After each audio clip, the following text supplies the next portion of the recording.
Good night प्यारे बच्चों। आज की ऑनलाइन क्लास में आप सभी का बहुत बहुत स्वागत है। बच्चों, शब्द विचार भाग 3 के अंतर्गत आज हम वाक्य में प्रयोग या विकार के आधार पर शब्दों के भेद के बारे में चर्चा करेंगे। सबसे पहले हम लोग देखते हैं कि वाक्य में प्रयोग के आधार पर या विकार के आधार पर शब्द के कितने भेद होते हैं। तो वाक्य में प्रयोग के आधार पर या विकार के आधार पर जो शब्द का भेद होता है वो दो भेद होते हैं। कौन कौन से भेद होते हैं?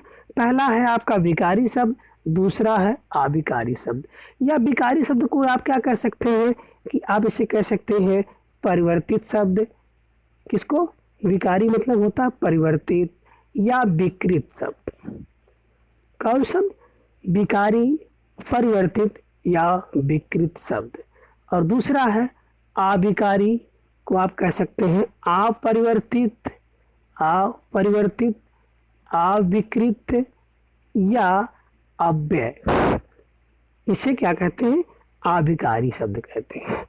अब विकारी और अविकारी शब्द के बारे में थोड़ा सा जानेंगे कि विकारी शब्द किसे कहते हैं। देखें, लिंग वचन काल के प्रभाव में अपना रूप बदलने वाला शब्द विकारी शब्द कहलाता है। जैसे लड़की शब्द का प्रयोग करने पे लड़कियों आदि का प्रयोग किया जाता है। कहने का आशय क्या है कि विकारी शब्द वे शब्द होते हैं जिनमें क्या होता है, लिंग, वचन, काल और कारक के आधार पर परिवर्तन पाया जाए, विकार पाया जाए, तो उस शब्द को हम लोग कहते हैं कि ये विकारी शब्द है। जरूरी नहीं है बच्चों कि सब में लिंग, वचन, काल और कारक चारों के आधार पर विकार हो, लेकिन इन चारों में से किसी न किसी के आधार पर विकार अवश्य होगा, तो वह शब्द विकारी शब्द कहलाता है। दूसरा है अविकारी शब्द।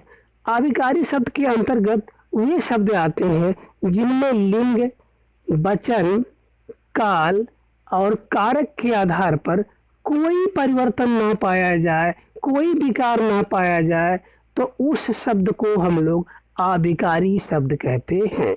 अब विकारी शब्द के अंतर्गत कौन कौन से आते हैं? तो विकारी शब्द के अंतर्गत 4 शब्द हैं, जिनमें पहला आपका होता है संज्ञा। संज्ञा में क्या होता है? लिंग, वचन, काल और कारक के अनुसार बदलाव होता है, इसलिए विकारी शब्द होता है। दूसरा है सर्वनाम।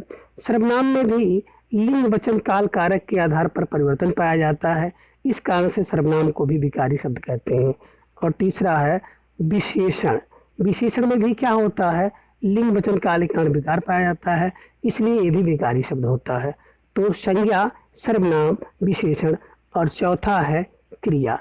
क्रिया में भी क्या होता है? लिंग, वचन, काल और कारक के आधार पर विकार होता है, इस कारण से इसको क्या कहते हैं? विकारी शब्द कहते हैं।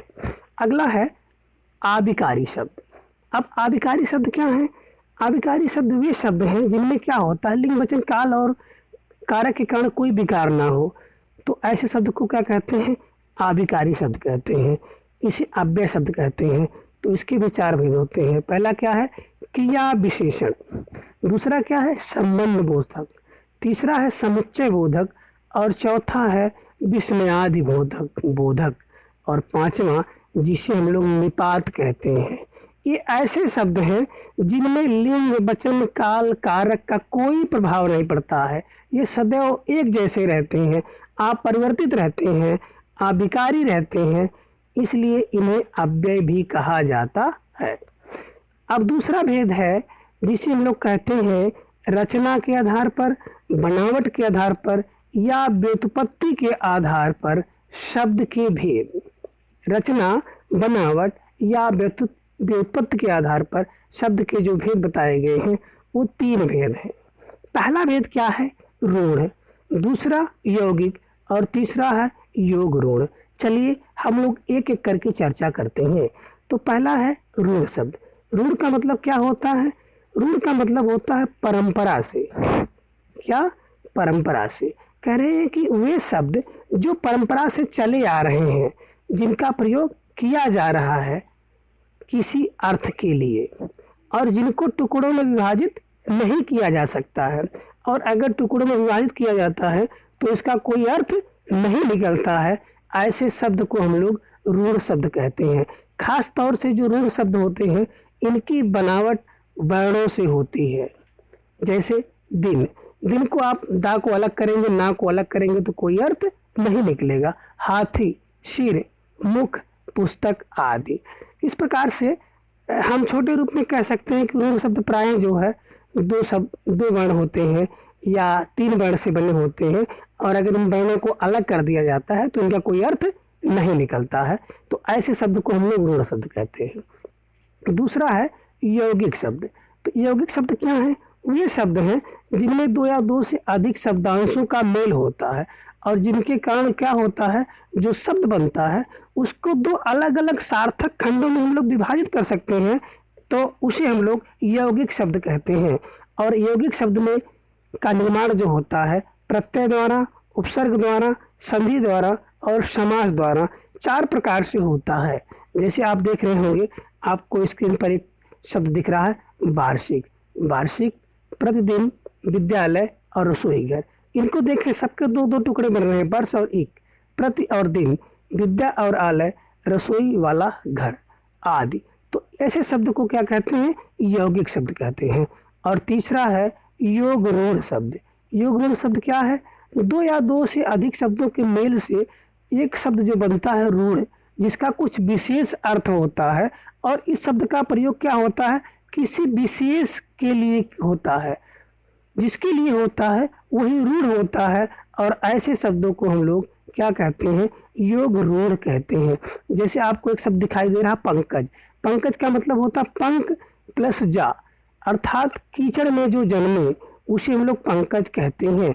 और कीचड़ में क्या होता है? सीप होती है, घोंघा होता है ना, जोंक होती है, और इसी में जलकुंभी होती है। तमाम प्रकार की चीज़ें होती हैं जो जल के अंदर या कीचड़ में जन्म लेती हैं, लेकिन सबको पंकज नहीं कहा जा सकता है। पंकज और पंकज केवल किसके लिए होगा? कमल के लिए रूढ़ होता है, और इसी कारण से इसे योग रूढ़ कहते हैं। जैसे कोई व्यक्ति पंकज की बात करता है तो उसका अर्थ कहाँ से लिया जाता है? केवल और केवल कमल से लिया जाता है। इसी प्रकार अगर चंद्रशेखर की बात आ जाएगी तो इसका अर्थ किससे लिया जाएगा? शंकर जी से लिया जाएगा। गजानन की बात आती है तो गजानन गणेश के लिए, लंबोदर गणेश जी के लिए और चक्रधारी विष्णु के लिए।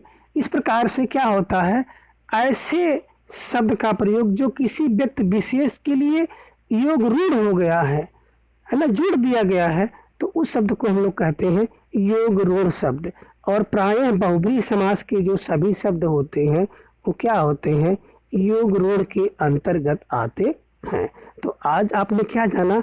आज हम लोगों ने सबसे पहले ये देखा कि जो प्रयोग है या विकार है, इसके आधार पर शब्द के 2 भेद कौन कौन से, एक विकारी और दूसरा अविकारी।